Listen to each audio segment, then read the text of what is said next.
Tab 5 of the PCDC tool focuses on use and controls. Unlike the previous tabs, this information will not be found on the safety data sheet because it is specific to the facility. To collect Tab 5 data, talk to facility representatives from Environmental Health and Safety or supervisors of the production line. In column A, use the drop-down menu to select the name of a chemical product previously entered in tab 2.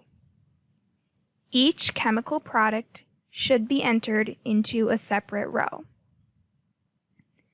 In column B, select the chemical product function from the drop-down menu that best describes the purpose or function of the chemical product on the production line.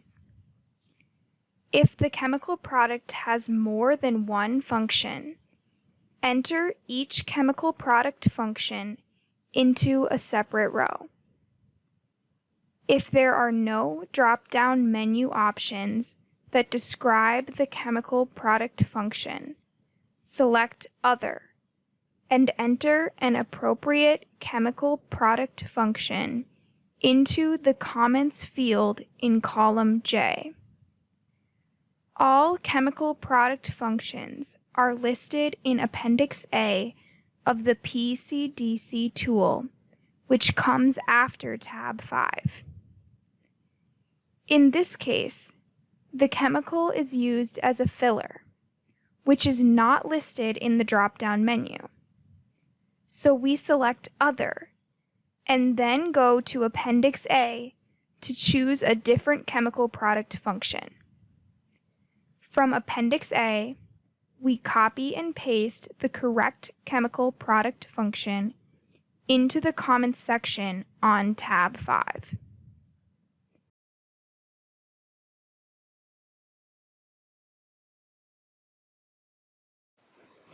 In column C, select the process category from the drop-down menu that best describes how the chemical product is used on the production line.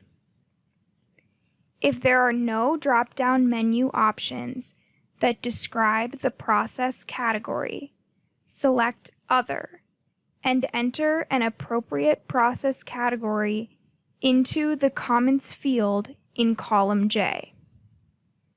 The complete list of process categories, descriptors, and examples are listed in Appendix B of the PCDC tool.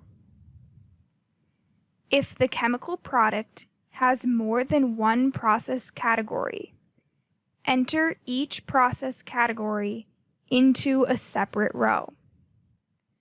A common chemical like acetone is an example of a situation where multiple rows might be entered for the same chemical. Here, acetone is used for both manual maintenance of machinery and treatment of articles by dipping and pouring. So one row is entered for each process category. In column D, use the drop-down menu to indicate if the chemical is used by an automated machine process, or is manually applied by workers, or is a mixture of both automated and manual. An automated or mechanical application of process chemicals does not require worker interaction or involvement to use the chemicals. Some examples are an automated parts cleaner, automated chemical application or assembly machines, and robotic application of chemicals. A manual manufacturing process requires workers to physically handle or apply process chemicals. Some examples are manual cleaning of parts with solvent-saturated wipers, manual application of adhesives during final assembly processes, manual painting of parts, and manual mixing of chemical products. Some manufacturing processes include a combination of automated and manual. In this case, enter the word both in column D.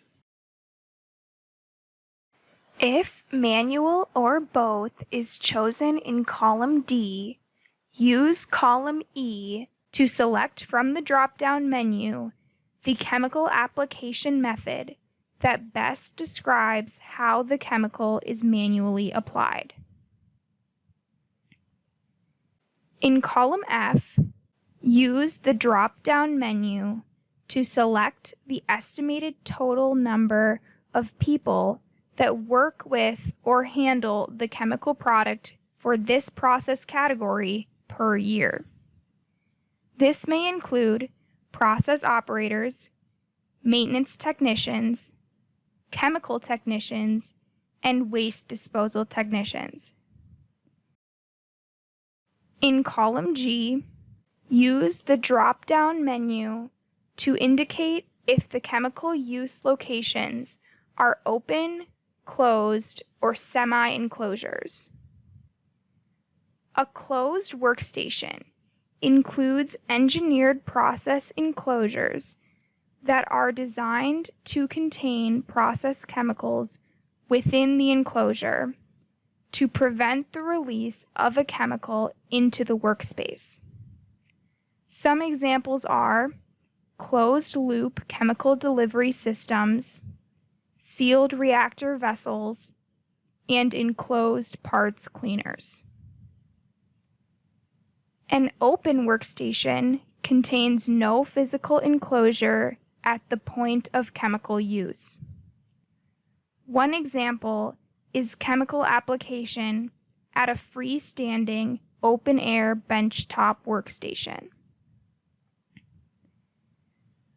A semi-enclosure workstation is not completely closed or sealed during the chemical use and has the potential for a chemical release into the workspace during operations or maintenance activities. Examples include open-sided ventilation exhaust hoods and open reactor vessels during maintenance activities. In column H, use the drop-down menu to indicate the type of ventilation at the chemical use locations. Some common types of ventilation are indoor general room ventilation, indoor or outdoor local exhaust ventilation, indoor or outdoor exhausted enclosure. In column I, select all the production line IDs that use the chemical product for the specified function from the drop-down menu options. If the chemical product has more than one production line ID, select and enter all the applicable production line IDs from the drop-down menu into a single field. Note that the production line IDs listed in column I should be the same as those listed in tab 1. This field is optional, unless designated as required by the requester. This completes tab 5 and the entire PCDC tool. Thank you for watching this series of training videos. Please refer to the guidance document for additional information as needed.